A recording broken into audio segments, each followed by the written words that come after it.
Hello and welcome to Past, Present, Future Cast, the podcast that's also a tarot card reading. I am your host, Maria Elena Pakoulis, and before we get into this week's interview, let's take a look at our card of the week for Sunday, March 23rd to Saturday, March 29th. It is officially Aries season. Happy birthday to all the Aries out there. If all goes according to plan, there should be a tarot spread for the shift into spring available for you for free at patreon.com/persophonic, PERSEPHONIC. Just register as a free member to gain access to all the exclusive content that I share over there. Our cards for this week are inviting us to step into our power using small, meaningful, and tangible actions. I pulled two cards for us this week from a deck called Neo Tarot by Jericho Mandy Burr. First, we have the Sun, offering us the invitation to step into our authenticity, step into our radiant expression, step into our solar power. What is it about you that makes you unique? And how can you encourage those aspects to shine this week? This card is accompanied by the Page of Pentacles. I just finished recording an interview that will be out in a few weeks, and this card came forward in that interview as well. In that interview, my guest drew the connection between the Page of Pentacles and the sign of Virgo. Virgo can sometimes get a bad rap for being a bit of a perfectionist, like we talked about with guest Emma Vassar last week.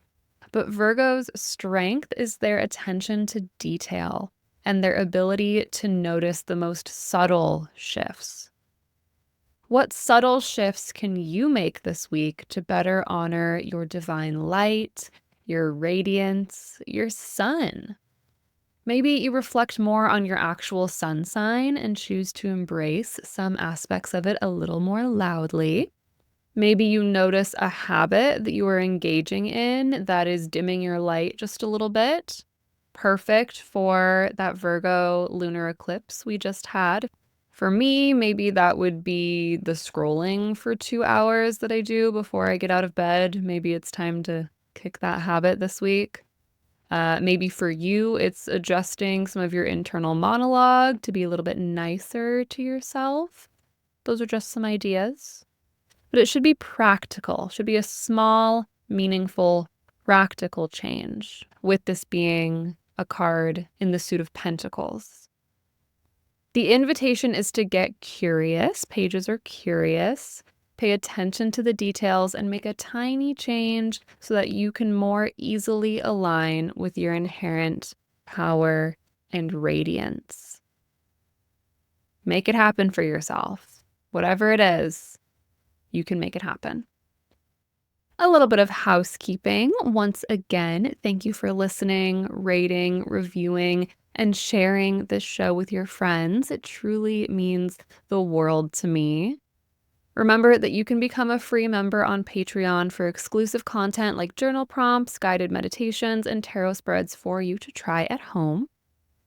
I also have some limited availability for virtual tarot readings this spring. You can book yours at calendly.com/persophonic or by reaching out via my website, persophonictarot.com. If you are in Tucson, you can receive an in-person reading during happy hour at the Moonstone on April 4th and 18th. I will also be offering readings at the Spring Cemetery Movie Night at Evergreen Cemetery on April 12th. Do you want your tarot reading at a rooftop bar or in a cemetery? Finally, you get the opportunity to make that choice. You're welcome. Now, without further ado, here is this week's interview, baked with love, just for you.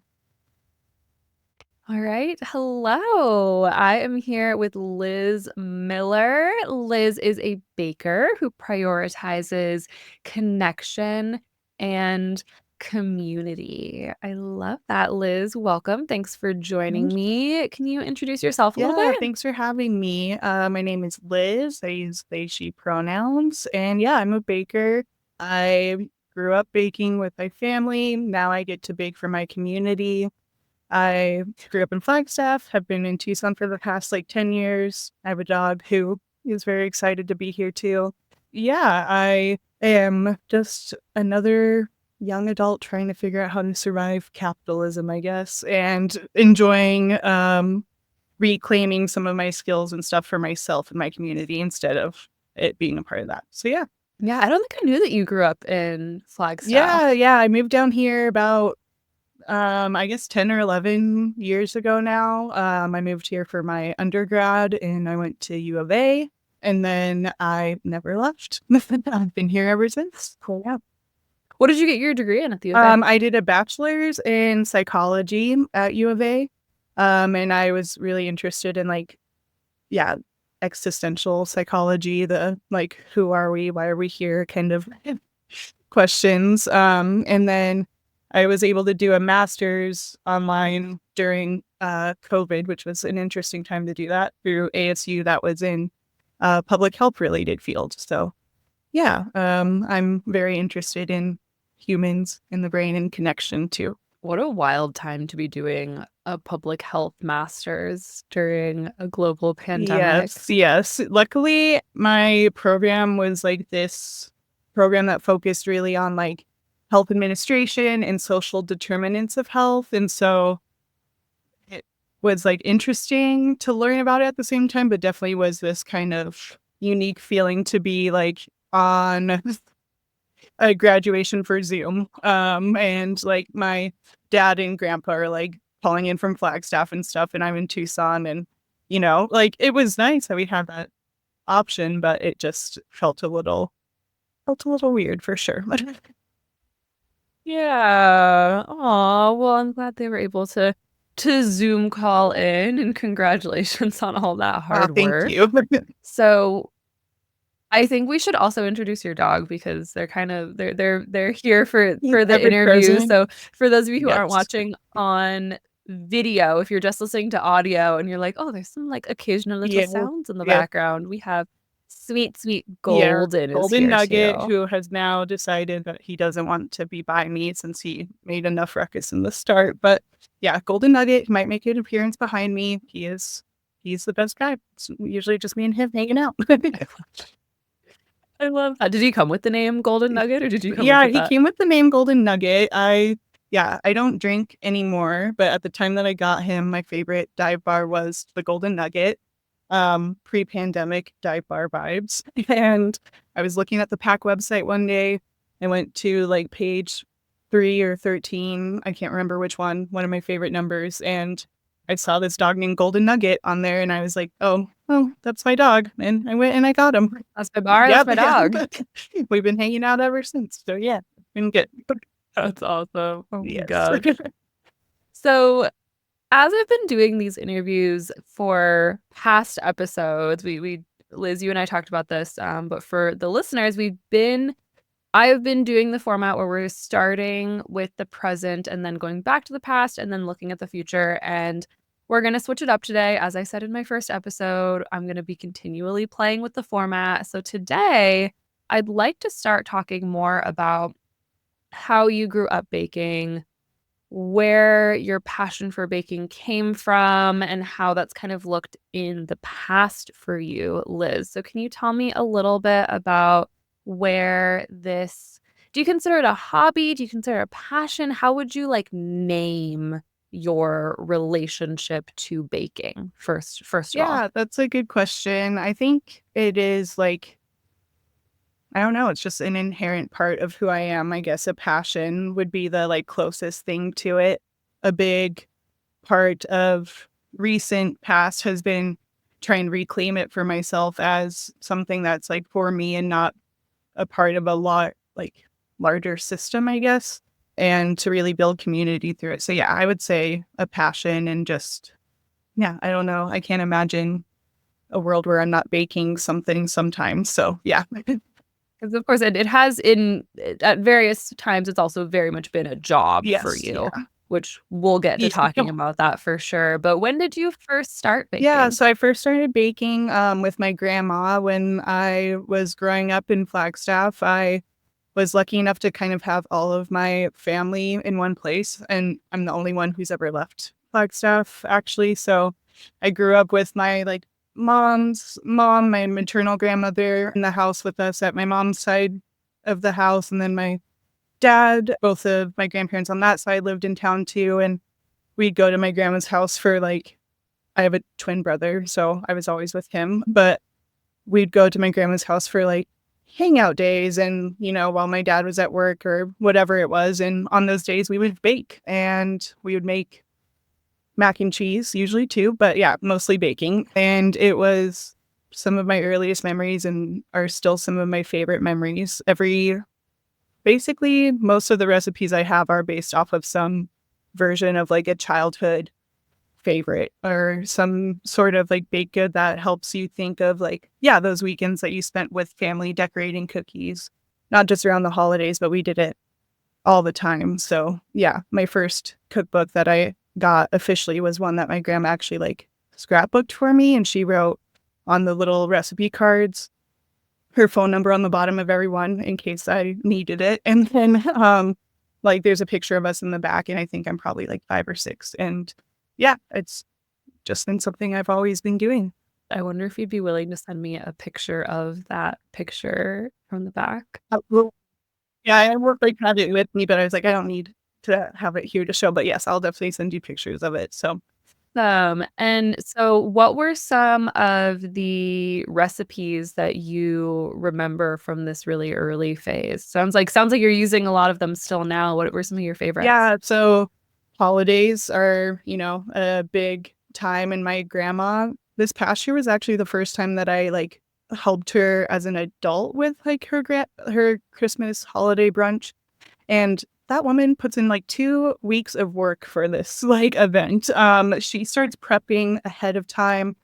She had stuff in the freezer ready to go. She, like, has this whole chart in her head that she's been doing it for years. I'm 29 now, and it's been a similar menu since I was as yeah, as long as I can remember, really. So, some of those things are things like sugar cookies, like roll out butter cookies, and then you decorate them with, like, royal icing. Monkey bread is, like, one of the first things that I think of, like, little biscuits in a bundt pan with, like, cinnamon, sugar, stuff like that on it. Her peanut butter fudge is, like, the best thing ever, and all of the adults, even, like, my dad and my uncles and stuff, like, will wait around the table when it's time to, like, box up your treats at, Christmas brunch, and we all are, like, going for the peanut butter fudge first. Fighting for that peanut butter You know, fudge. Throw some elbows sometimes. it's a key part, and, you can kind of tell that the next year is gonna be a good year based off of how much fudge you were able to, take for yourself at the family brunch, yeah. You know, like a cousin is going through a hard time and you're like, "Maybe I'll let them have a few extra pieces of." When the person after my twin and his wife had their baby, I was like, "Fine, you can take the last 2 pieces, I guess, it's okay." Was your twin as interested in baking with your grandmother as you were? Um, he was always, like he was watching, I feel like, most of the time, and we have a cousin who would come up to visit from Phoenix, and so usually they were doing some other sort of, like, menacing task while we were baking. I remember a favorite activity was taking my grandma's, like, yarn and making a maze in her house.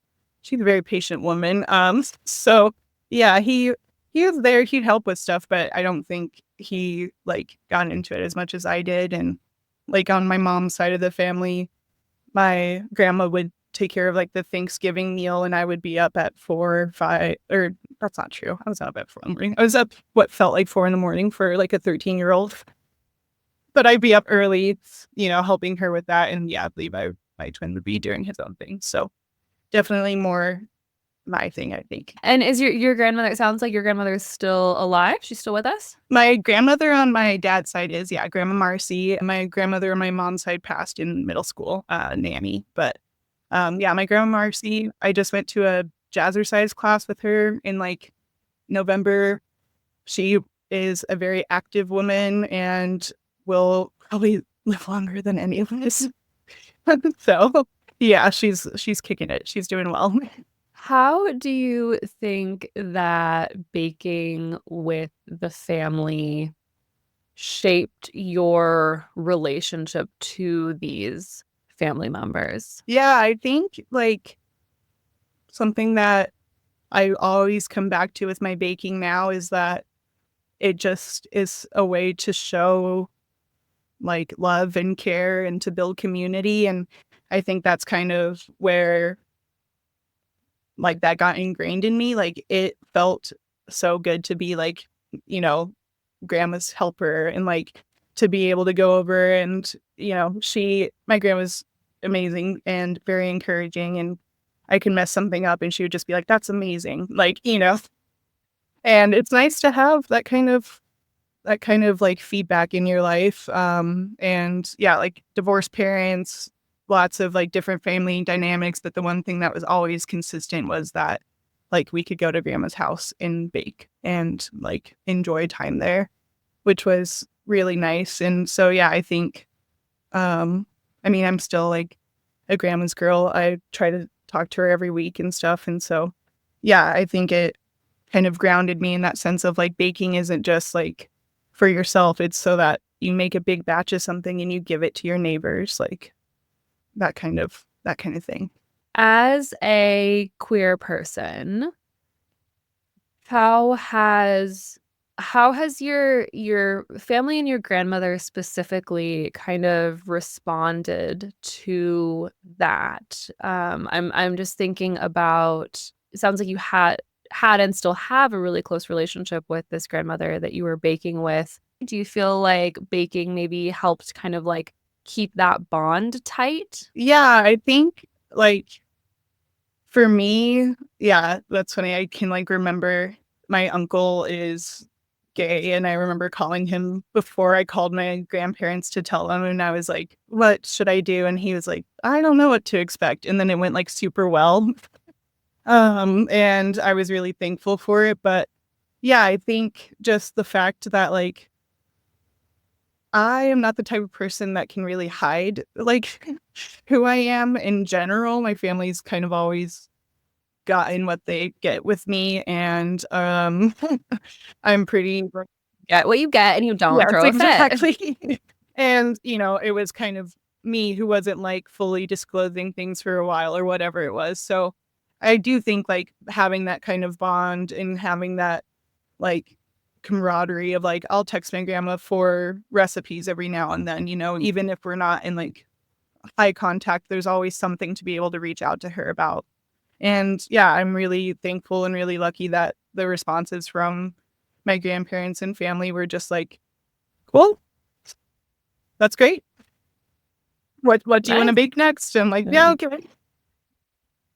Thought that was gonna be a That's bigger deal. awesome. And so yeah, I feel very like lucky to have that experience because it is such a big part of like my baking business now. And it was something that as it was starting to scale up that I was like kind of struggled with, like with wanting to be like, how out do I want to be as a business owner? Like, do I want it to be the first thing people like hear after they hear about the fact that I'm a baker? And like, what is my family going to respond to that? And yeah, the response has been nothing but supportive. So, I wanna go into that definitely about that journey of how to fold in your identity into your baking business. Before we jump in mhm. there, let's take a look at the cards that have Yeah. come up for kind of your past, and sounds like, we're going all the way back to childhood that baking has been a major part of your life, and we've had a card come up here, and I think based on the timeline of when this is coming out, we're gonna be a little further removed from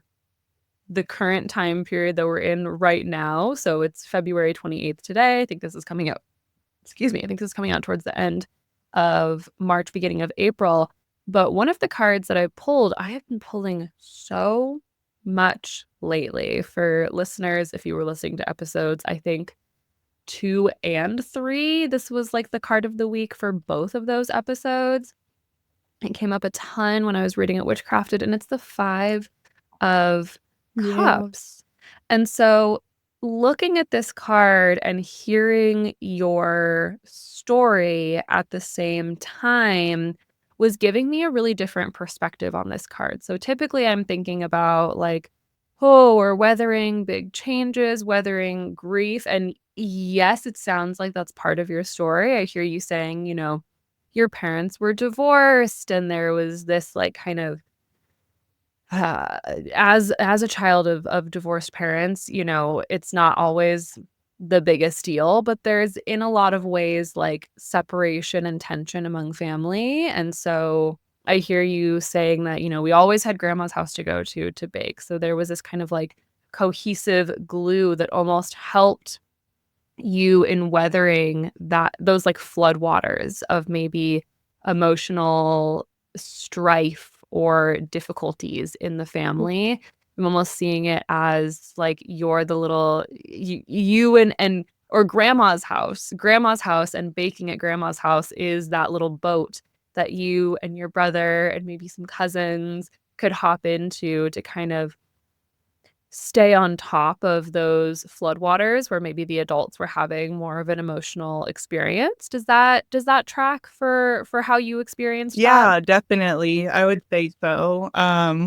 Yeah, I remember when my grandma moved from like the house that she had for when Levi and I were growing up, and I remember thinking like that was worse than like my parents' divorce because it was just like, that was like the Paradise House. It was on Paradise in Flagstaff, and it's like that was just where it's where I got stung by a bee for the first time. Like, it's where I tried to get on a skateboard because I had a crush on the guy across the street from her house. Like, it was a big part of my life growing up. And like my mom's house has always stayed the same. It's been a family house, but like with my grandma passing, on that side, there's a lot of changes internally, even though that external house stayed the same. And like my dad moved around a bit more and stuff. So yeah, I would definitely say my grandma and like my grandma's house is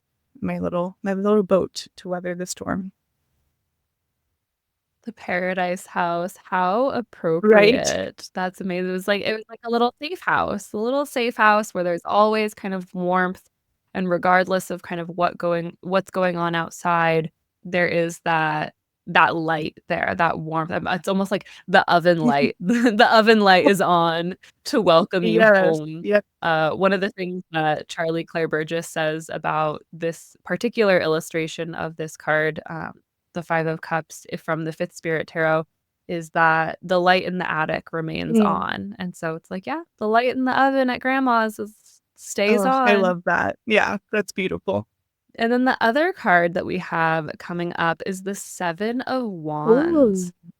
And the Seven of Wands, so we have this central, really bright, vibrant wand that's blooming with all these beautiful flowers, and there's a salamander kind of climbing it or like holding on to it. There's a salamander on that central wand, and then around that central wand, there's six others that are more like they're torches. They look like violent weapons. Like they're kind of like almost like coming in to attack that central wand, and there's, like, smoke all around. Mhm. So, the Seven of Wands to me is always about, like, fighting for your right to freely express and Mm. to be yourself and to, like, stand out from the crowd and to be that vibrant, blooming wand even when others or society maybe wants to quiet that. So that's Mm. some of why I asked about your experience coming out, because it sounds like you have been able to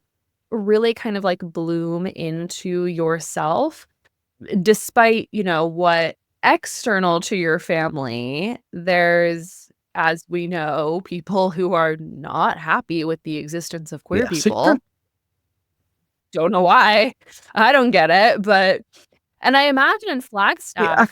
Flagstaff is kind of like a small Mhm. rural-ish town in a red state, but yet it's still a But it's still college a town. college town. Yeah, and yeah, that card actually, I don't know if I've ever pulled the Seven of Wands. Is that what you said? Yeah.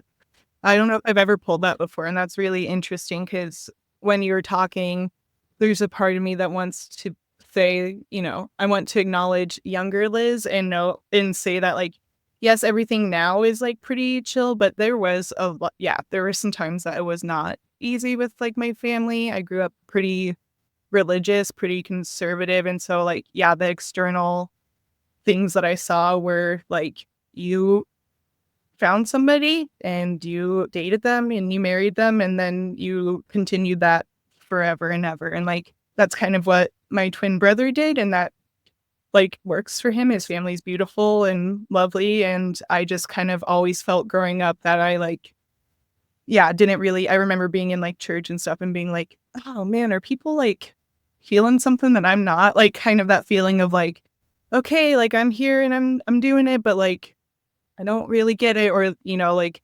watching like Haley Williams and Paramore and being like, I feel kind of cool about watching this. Like, I don't know if everybody Is this how I'm supposed to feel in church?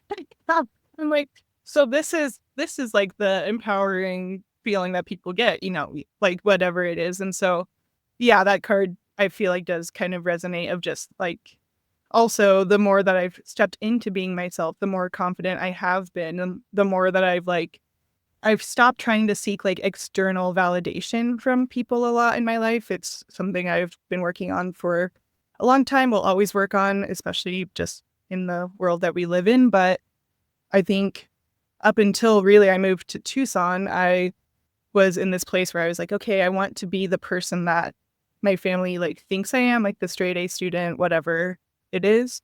But, my connections with them are a lot more authentic now that I am out and queer and confident in myself in that. That's a cool card to see come up for sure. It's one of my favorite cards, truly, in the deck, the Seven of Wands. And it's so much, I talk about sevens, and I use sevens a lot in my branding. Obviously, my Instagram handle has 3 sevens in it because sevens to me are portals. It's like a portal into a new experience or a portal into like you've done all of this work in ace through six, and 6 brings this possibility for expansion, and then 7 is like the quantum leap or the like jump to light Mhm. speed that shoots you into the place where you can eventually kind of begin to reach that culmination point. So it's almost like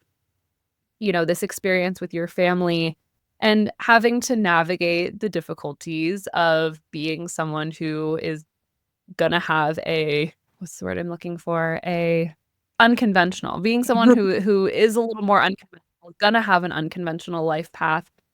There's like this navigating that within the relative safety of your family and having these bonds that were really cemented through the coming together to create and to make and to really bond over cooking and baking and nourishing the rest of the family.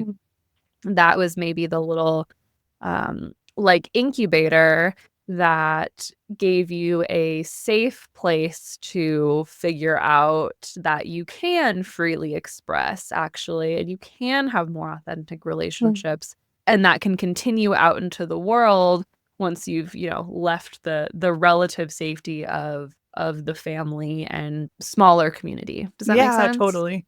And I like having the 5 of Cups come up here in this context because as I've been talking about this a lot on the pod and with the clients, that 5s can be so frightening and it can feel like a lot of strife, and they can sometimes indicate really difficult situations and circumstances. But of course, that's just one aspect of the 5s.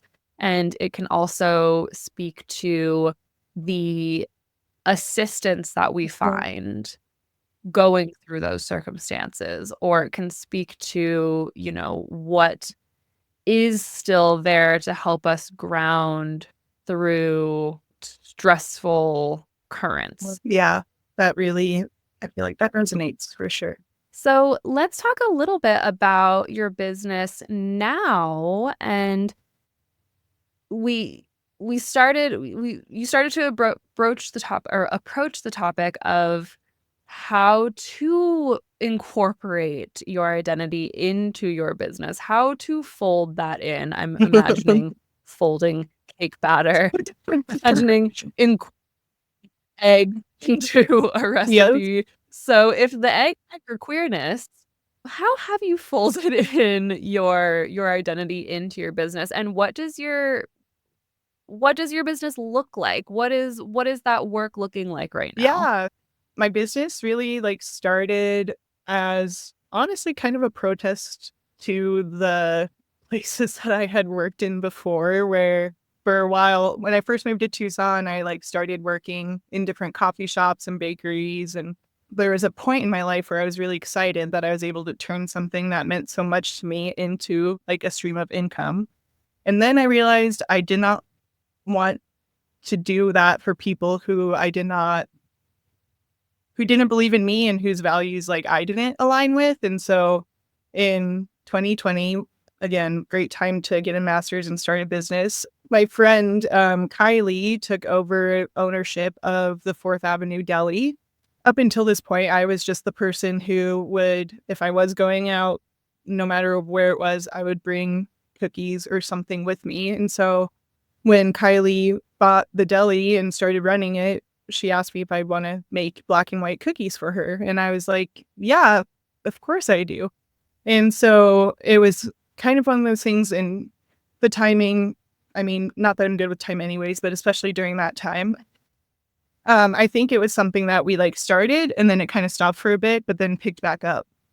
And it was just the fact that she was so consistent with me. She met with me, like, as a friend outside of, like, our normal friend group stuff to talk about business with me, to talk about what it would look like for me to, like, start my own baking and stuff, and was my first wholesale partner, really. And it's still somebody I bake for today. I still make black and white cookies. They're an updated recipe, and then I make vegan mini pies for the deli too. And, yeah, that's kind Oh, of yeah. where like Liz Bakes started. I'm not a marketing person. And so when I was told to pick a name for my business, I said, well, I'm Liz and I bake. And so here we are. And it's worked so far. So yeah, that's how like, yeah, Liz Bakes started. And it was kind of one of those side hustle things that I just kind of did under the table for a little bit with like friends and then kind of more quickly ramped up to getting like an LLC and doing, a business accelerator course through like Startup Tucson and stuff like that.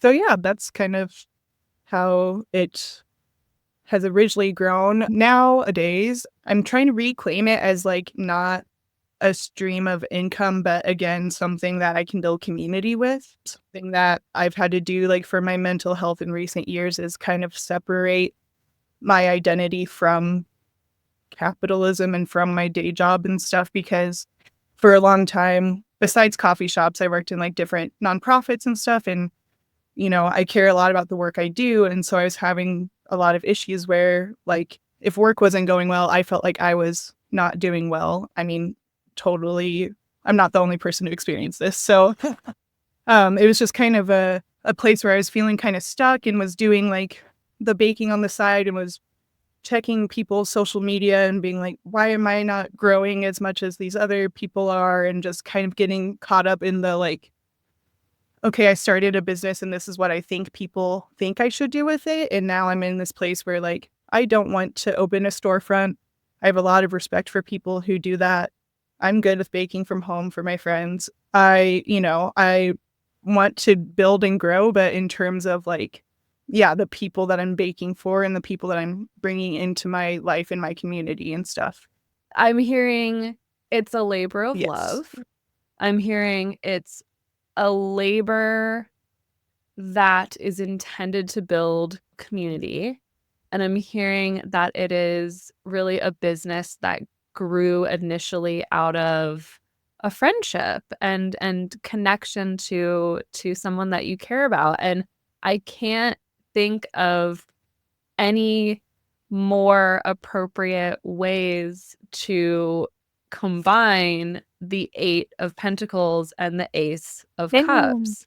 It's a labor of love. It's a labor that is intended to build community. Yes. It's work and some amount of business that grew out of friendship. It's everything that you're saying as I'm staring at these Well, cards. I'm like, yeah, that about sums it yeah. up. Oh, that's cool. I just got like chills when you showed me those cards. Cause yeah, it really is. Like I yeah, I'd rather be available to, do a cake for somebody's top surgery than be making a big paycheck at a locally owned place by a person who like could not care if I was there the next day or not. I'd rather be available to like trade with somebody if I have a friend who does another like craft or something and they want to trade services. Like I'd rather do that. And yeah, being able to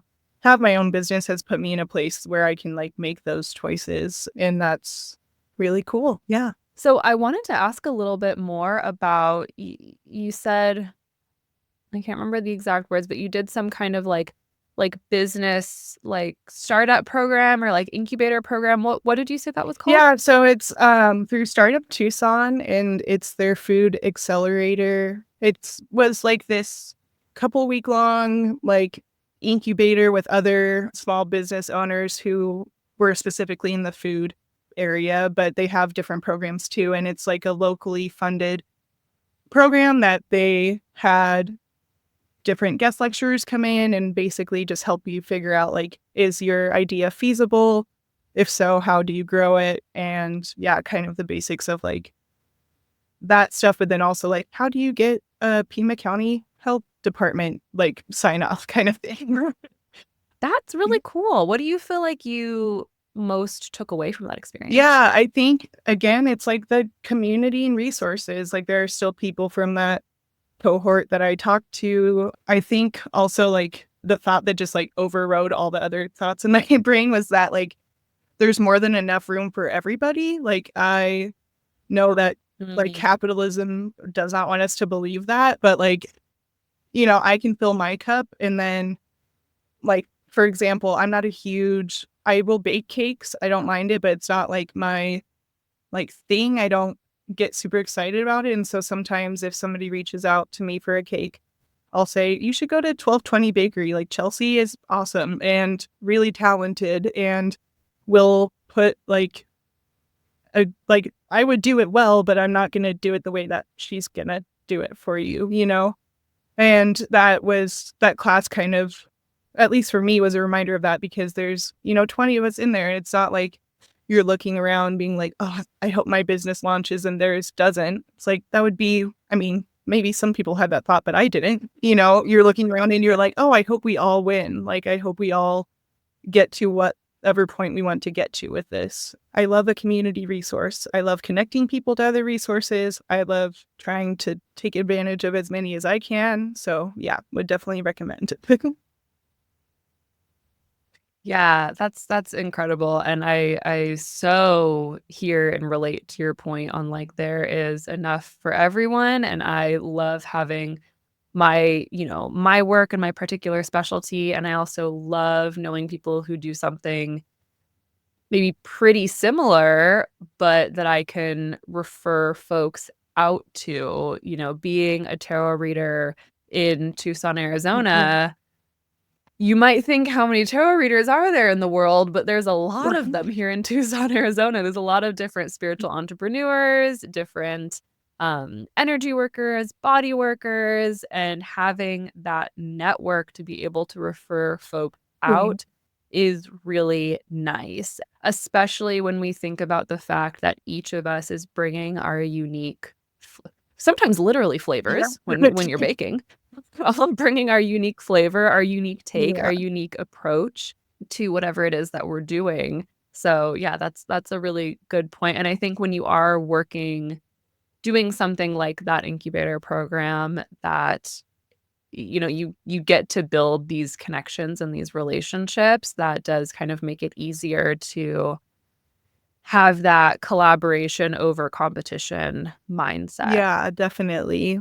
And yeah, like I think part of it that I want to acknowledge too is like I know that part of the reason why I can kind of let go of some of the competition is because I was able to like mentally shift how I felt about, my like day job. And I really view that as just like an income source for me to be able to do everything else that I want to do. And I know that like not every entrepreneur is in that same position and stuff. So I know like there's an amount of like, yeah, I guess like economic freedom for me to be able to be like, well, I don't like have to get every order, but also like, yeah, I don't want to do every order either. I just want to like hang out sometimes too. So yeah. There's a big freedom in having that separated stream of income. Again, I'm in like the same Yeah. position where I'm like, yeah, I'll get a day job that's relatively easy, that gives me a Yeah. paycheck, and part of that purpose of that paycheck is to then help me to feel safe to Mhm. explore creative possibilities and potentials and projects that I may not have been able to give enough bandwidth to if I was really worried about ensuring that my small business Yeah. is covering all of my bills and basic expenses. Totally. Yeah. I've heard you say the phrase community Mhm. resources a couple times, and I just also want to go community resources. So if you're if you're not watching the video version, if you're just on audio, every time community resources and oh gosh, what were the Labor of phrases love. earlier of like the labor of love and the labor that came out of like friendship. I'm holding up both of these cards and there's keywords for each of these cards. For the 8 of Pentacles, I would give labor, resources, work, your trade, what you're doing is a trade. Like it's and this practice, this kind of thing that you just do over and over again. I imagine that in many ways you've perfected a lot of the recipes or come close to perfecting however close we can get to, and perfection is like not actually real. Yes.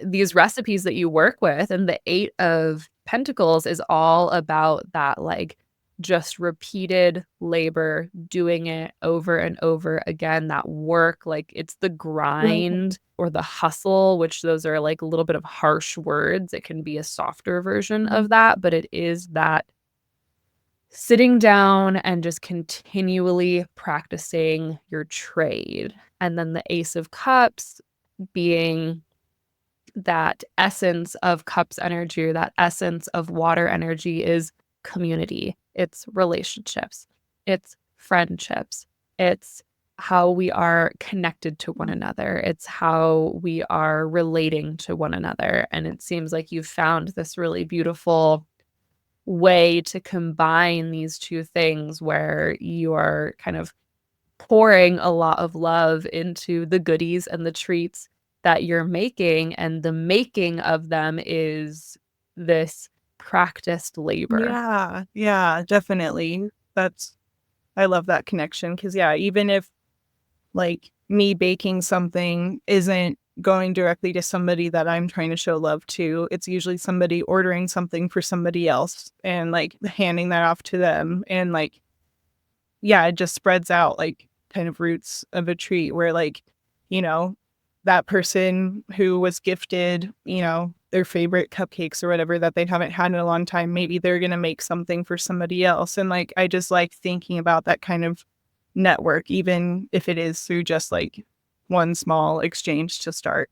What are some of your favorite orders to get or your favorite items to make right now? Yeah, I love getting like orders that people are just like trying to treat themselves for whatever it is, whether it's something big or small. Working in pastry is kind of hard because sometimes you get pushback from like health and wellness culture, I guess. And there's, I've had a bunch of people who are like, oh, I couldn't be a baker. I would just be huge and stuff like that. And it's like, okay, I'm also trying to be a baker and business owner who's like let's not talk about food that way. Like, why not have something that makes you feel good and again is a part of a moment of community, whether it's with somebody else or with yourself? Like, you can build community with yourself. And a way to do that is by honoring the little treats that you want to have. Yeah, like for example, today I'm actually baking cupcakes for somebody that I met through one of my coffee shop jobs that I met probably 5 years ago now, that I reconnected with recently.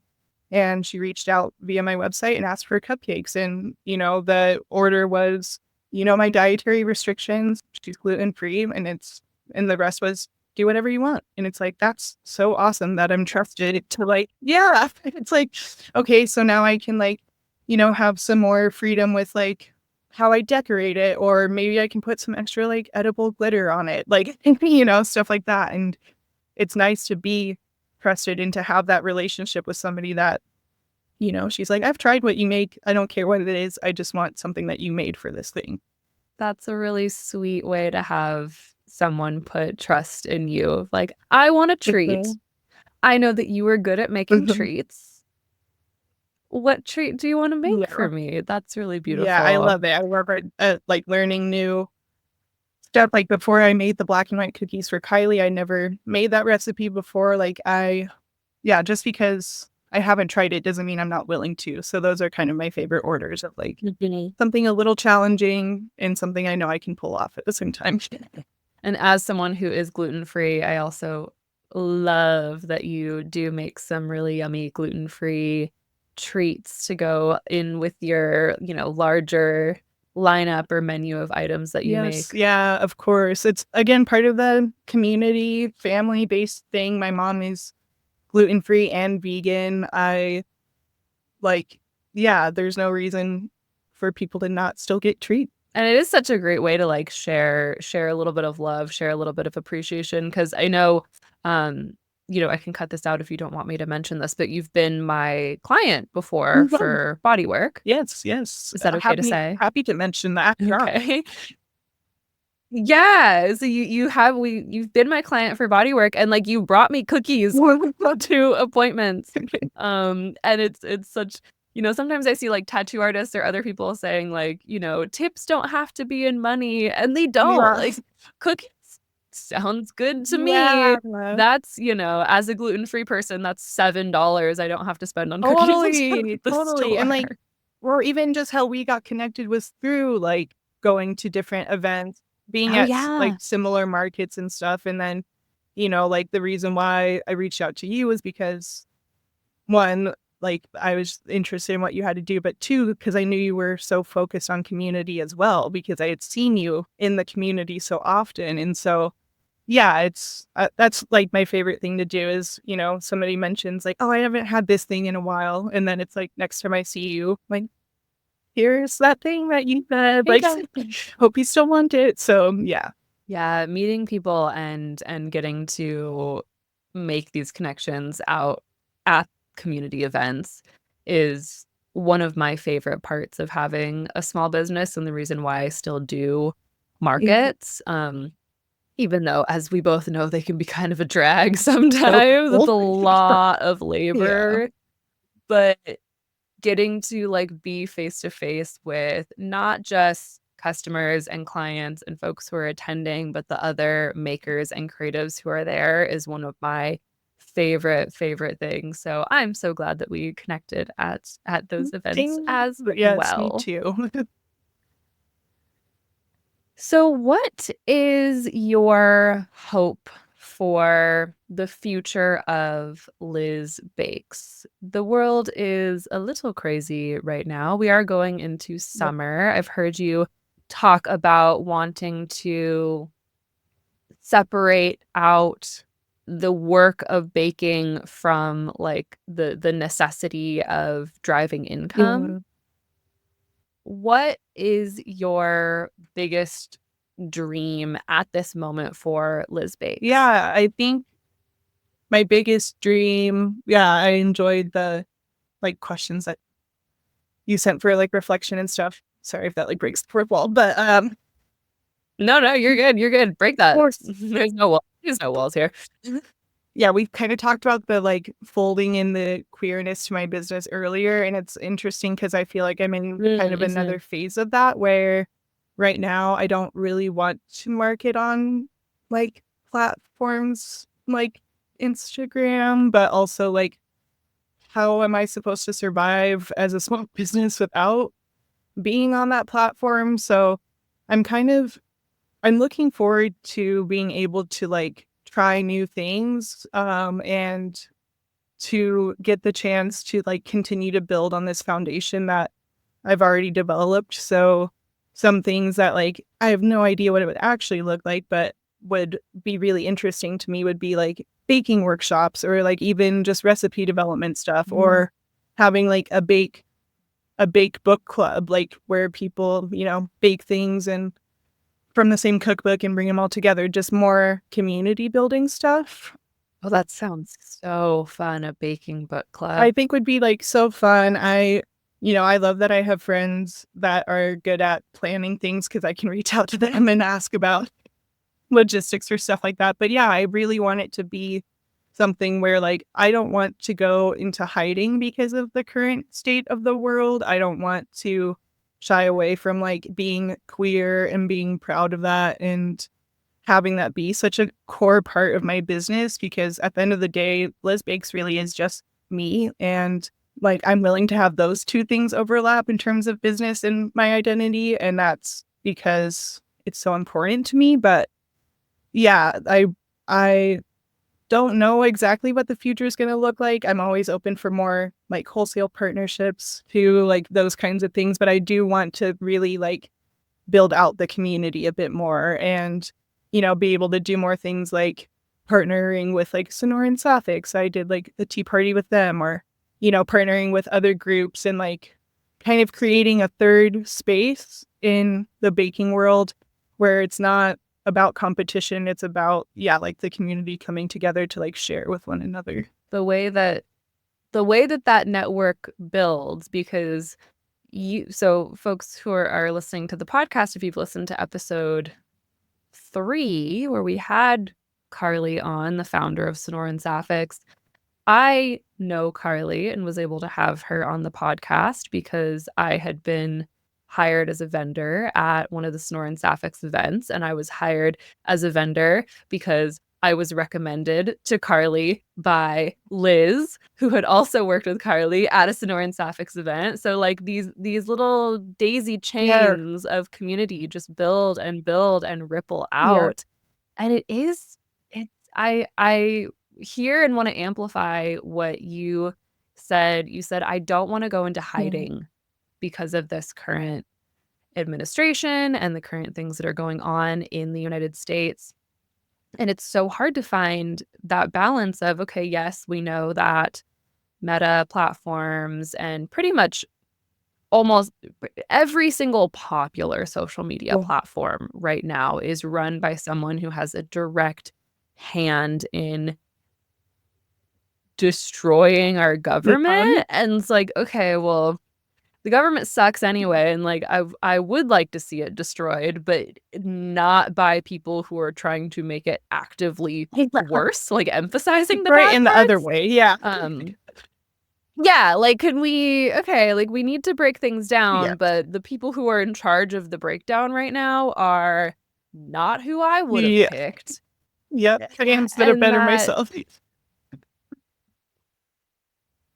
that struggle of needing, it's not even a want, it's a need to have strong communities. It's a need to network with folks and to build these networks of care and of Um, trust. And how do we do that not on social media platforms? I keep saying in these interviews and as I've been doing this podcast is yeah, literally part of the reason why I started this podcast is because I want to get off of social media. And also I I have to promote this podcast on social media because, it doesn't go anywhere. No one will find it, no one will hear yeah. it if I'm not actively promoting it. And while, gaining a listenership, gaining a following is not the goal, having a platform right now is so No. valuable because of the ability to then reach my Mhm. community, to not just for them to hear what I have to say, but for them to hear what Liz has to say and Carly has to say, and like, all of these guests coming on.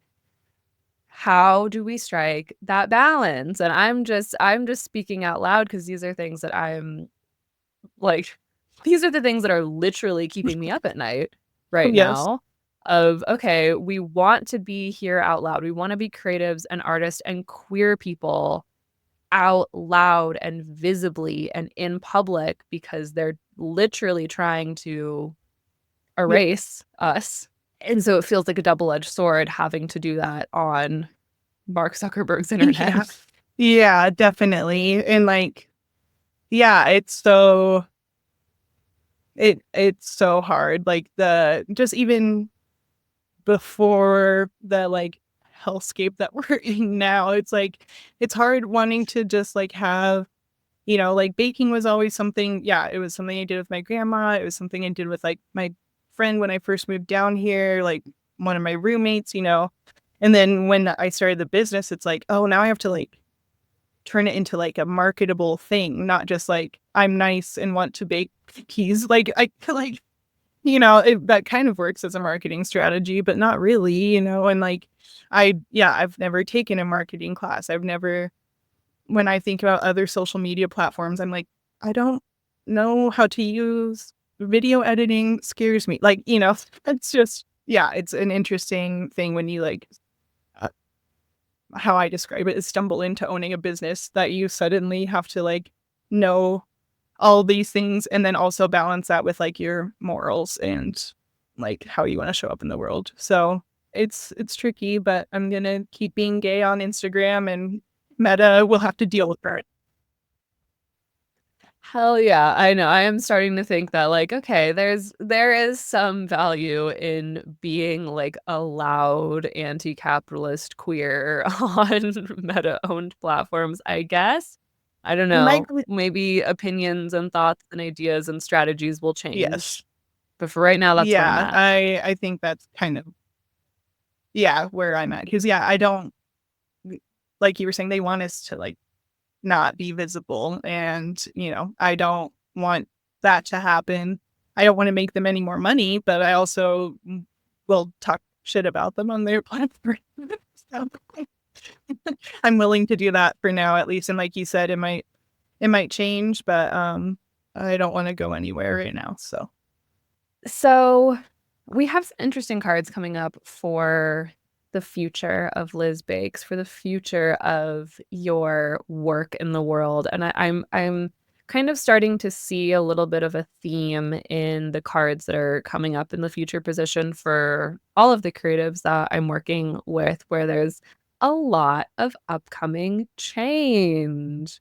Who could have guessed that things would be changing? I was joking with a friend that you were going to pull the tower for this one. So I didn't. Don't worry. I'm waiting for the day that I pull a tower in one of these interview recordings because I do try to put, I'm being you know, honest in what I see in the cards, but I am putting a little, maybe like a sprinkling more of edible glitter positivity in these readings versus when I'm like privately working with a client, because you don't want to talk about too many difficulties. So I'm waiting for the day when the tower comes up in one of these. give me a new number. I'm going to shuffle again. Yeah.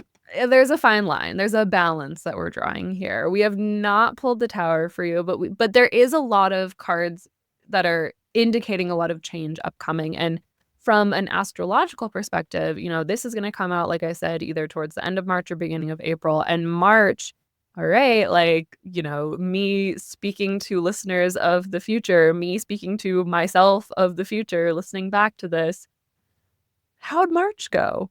How did a lot of those changes go? Because March is the month where we have a lot of astrological No. shifts. We've got, Mars is going to be fully back to being in direct motion, Venus is stationing retrograde, and we have a lot of planets changing signs. Like this is kind of like the 2025 as a whole is a really like change heavy year, and March is the month where that kicks off like in Wow. force. So it'll be interesting to see how we're all faring towards the end of that Yeah. month. But for you here, most notably, we have the death card coming up. So, what does that make you feel when that comes up? And looking at this image, we've got generations being shown here. We have an infant being nursed by their parent, being held by another figure who's maybe same age. Maybe these are both the parents of this infant. And then above them, we have like a crone, a much older figure. And then above that figure, we have what looks to be like it's the personification of death. It's a skull. They've got a crown. There's a crescent moon indicating like new growth. There's multiple Mm. butterflies indicating rebirth. There's a snake indicating like the shedding and the release. So looking at the card, what does that bring to mind for you? Mhm. I As you were explaining it, the thought that, like, came to mind is that there's always opportunity to change and grow and that, like, yeah, be this year might be the end of, like, Liz Bakes as, like, a wholesale thing. I don't know if that's true. Maybe that's Mm. not true, but, like, whatever does end in this year doesn't mean that, like, I'm going to stop doing what I'm doing. It's more of, like, a rebirth, like, getting fresh soil to start something new. That's perfect, and hearing you say fresh Mhm. soil to start something new is wild because the other card that came up with this is the Ace of Pentacles. Oh, So we have the Ace of Pentacles here literally depicting fresh yeah. soil at the bottom with a beautiful bulb getting ready Yeah. to be planted. So the combination of these two together with the death and an ace is very much in that Yeah. rebirth vibe. I think I've mentioned this in another podcast episode that when death comes up, so often we're talking about that full complete process that does necessitate Mhm. rebirth and new growth. If death was the end of the story, the planet wouldn't function. Yeah. The entire planet would cease to exist. Death is a necessity for newness to come Yeah. through. And so having that pentacles coming up, something about this rebirth, something about the shedding, the releasing, and the change for you moving forward will likely be in the form of literally what are you making? Is it wholesale orders? Is it how money is coming in? Is it how money is being handled? Is it, or is the commerce aspect going to change? Like there's something about the material resources and the physical labor that may have an evolution moving forwards. Yeah. I reacted out of fear at first, but that honestly, like, really resonates. And, I'm 29 turning 30 this year, and I quit drinking about 3 years ago. And I feel like the past 3 years have been the first year of quitting drinking was, what the hell am I doing? The second year was, oh, okay, I like this. And now it's been like,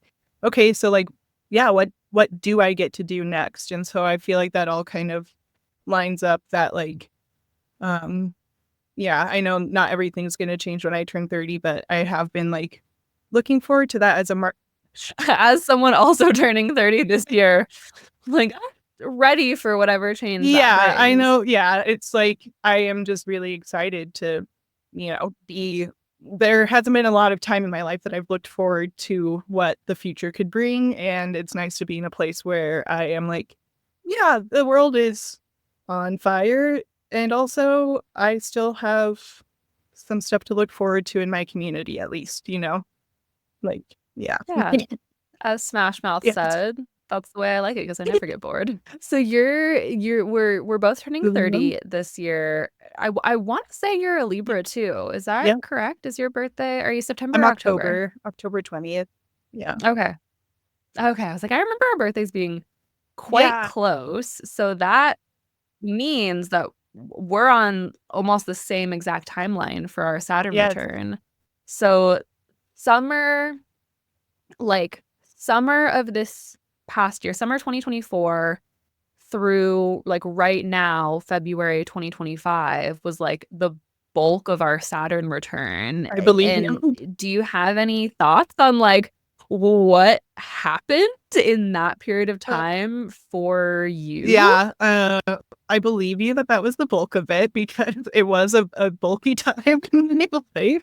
And I remember, I think in one of like our bodywork sessions, I remember you telling me about, yeah, like Saturn return and kind of your like experience with it at that point, and me being like, oh yeah, we are around the same age. Okay, okay, maybe things are gonna be okay.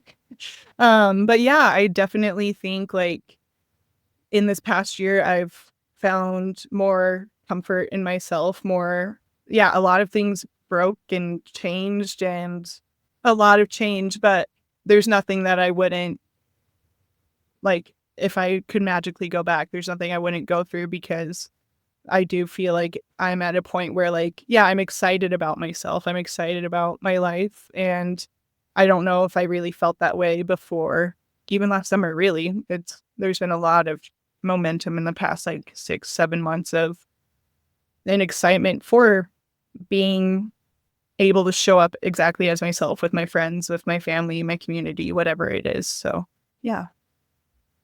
Yeah, exactly. And it sounds like some of that sobriety journey is probably a big part of your Saturn return Yeah. because it sounds like the timeline is matching up for when Saturn moved into No. Pisces. An unhealthy aspect of Pisces or a more destructive aspect of Pisces could very much come out as drinking too No. much or having an unhealthy relationship to No. substances. And so Saturn coming in and saying, no, Yeah. stop, we're taking that away. That's no longer allowed. We're putting rules and Yeah. boundaries around Yes. that.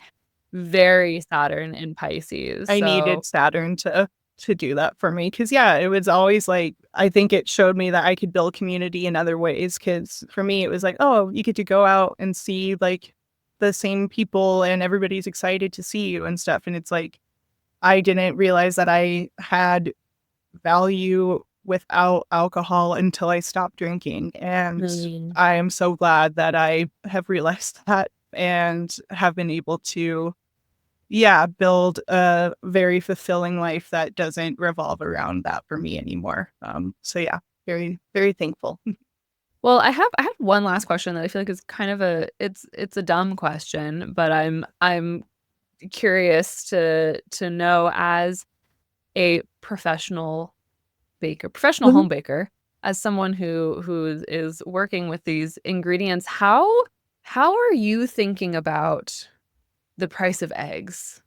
I am thinking, How are you navigating the cost of yeah, materials? That's a better way of yeah, phrasing no, that. it's not a dumb question because I mean, in general, like to be transparent, pricing is something that I like generally struggle with, especially in doing wholesale because you want to make enough that it's worthwhile to do it. But also, like, I don't want the person at EXO on the weekend to be buying a $17 thing because my wholesale price was like higher, you know? And so I think for Mhm. me, luckily, I, like, have skills to be able to adapt. There are some recipes that, like yeah, like, I need eggs for my black and white cookies, and that sucks, but, like, you know, the cupcakes I made today, I did an egg-free version with, like, a flax egg instead, so I think it's just about more adaptation and willingness to adapt. Again, I am in a point where I'm like, I'm glad I don't have a storefront. I can't imagine like paying for overhead costs plus ingredients plus like my employees' salaries. That sounds so stressful to me. So I give a lot of props to the people who are doing it, especially in town that are doing it well. But yeah, it's not good. I just order my groceries and I say, okay, that's work. Alright, that's that dollar Yeah. amount. Yeah, adaptation. I think that's really, really important. Adaptation, figuring out how Yeah. to substitute and what's gonna work in place of this. I think that's Yeah. key for a lot of things, not just cooking and baking, but a lot of how we're gonna continue to Yeah. navigate these times is Yeah, adaptation. definitely. I am glad that I am not as much of a know-it-all as I was when I was in middle school and high school because, like, getting the opportunity to constantly learn is so nice because you can always change your mind and you can always try something new, and if it doesn't work, like, I hear people okay, I would be remiss if I did not get on my little soapbox about baking with before the end of this podcast, but a lot of people Get if up a lot of there. people say they don't like baking because it's too exact or if it doesn't work out or whatever, like, it's frustrating. I think you just have to go for it. Like, if you wanna try to bake something, just try it, and if it doesn't work, you're still probably gonna get something that you can snack on, or you at least learn what not to do the next time, and I just yeah, that is, like, the saddest thing somebody could tell me is that they're like, "Oh, baking is just too much for me," or, like, "I don't like doing it because it's too exact." It's like, "Well, don't do it exact then." Like, do whatever you want with it. Like, find a base recipe and then mess around with it. I think as a person who likes to be in control of things or has let loosen my grip on being in control of everything, it's, like, the most fun you can have is messing something up and then being able to try it again. Again, cost of goods, maybe a hard time to play around with, but, yeah, it's like it's for everybody, and, yeah, there shouldn't be barriers to entry because you think it's, like, too rigid. It's baking. It's okay. You can have fun with it. Yeah, we can't find new ways of doing things if we're not willing to experiment a little bit, Yeah. and experimentation requires failure Yeah, sometimes. and, you just don't post about it, you never tell anybody that you messed it up, and it's fine. You just Who's gonna nobody's know? gonna know. Exactly. Well, on that note, I love that. On that note, Liz, where can people find you and where can people find your goodies? Yeah, so my goodies are at 4th Ave Deli every day, the black and white cookies and vegan mini pies. And then I also work with EXO coffee shops right now. They have a location on 6th and then one on Simpson. And I drop off stuff to supplement their already stellar lineup of pastries on the weekends. And then, yeah, I'm available for wholesale partnerships, but also for custom orders. And custom orders can look like anything from 6 little mini handmade Pop Tarts to a dozen cupcakes to like a few rolls if it makes sense for me to bake that much. So, yeah. And I'm also always willing to trade. Now that you've asked me where people can find me, I can't think of any of my social media handles. I do have a website, which is liz-bakes.com, and you can contact me through that. And then on Instagram, I'm lizbakes_TUC. So, yeah. And if I'm wrong about that, we'll Amazing. have the So right ones in the description of the that's correct. If I will definitely have a link to the Instagram and the website in my show notes. And if you are living in Tucson or visiting Tucson, oh my gosh, definitely Fourth Ave Deli and EXO are incredible places to get some drinks, some snacks, some food, and some wonderful bakes by Liz Thank Bakes. you. Thank you so much. Thank you so much for joining me today. This conversation has been so much fun. And thank you to everyone who was listening. We so appreciate you enjoying these delicious audio treats. And as always, happy shuffling.